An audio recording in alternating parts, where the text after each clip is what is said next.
5 surprising ways the mind influences the body, and vice versa. It is a mistake to think of our mind and body as separate entities. The reality is that we are holistic machines, and that no aspect of our psychology, physiology, or biology can exist independently of the rest. Your mood is tied to your physiology, and your physiology is tied to your mood. This is part of what makes the mind so powerful. It controls not only our thoughts, but also our body. Here are some surprising examples. 1.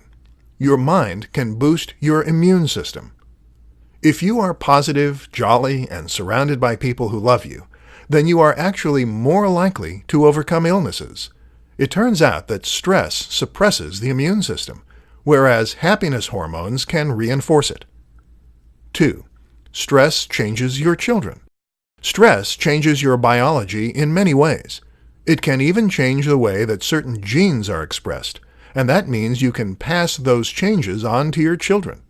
Surprisingly, if you are very stressed when you conceive, your children are actually less likely to be stressed in life. 3. You don't digest food properly. Stress causes a range of conditions, such as psoriasis.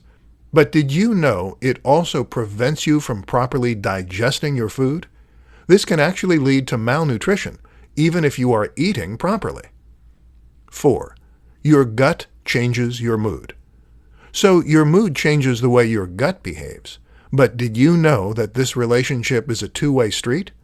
You see, your gut contains nearly as many neurons as your brain, and the tiny bacteria that live there actually produce neurotransmitters that can affect your mood. This is why the gut is sometimes referred to as the second brain. 5. Embodied cognition. Embodied cognition is a recent theory in psychology that better explains the close link between the body and the brain. Previously, it was thought that the brain had its own internal language. This was sometimes referred to as mentalese. The idea was that whenever someone said something to you, your brain would translate that into mentalese so that you could understand it. But now it is thought that the way the brain understands things is by visualizing those things. And that happens by lighting up areas in the brain as though you were doing those things. So if I told you about a walk I took through the woods, you might visualize yourself walking through the woods. Perhaps feel the wind on your neck and the leaves crunching underfoot.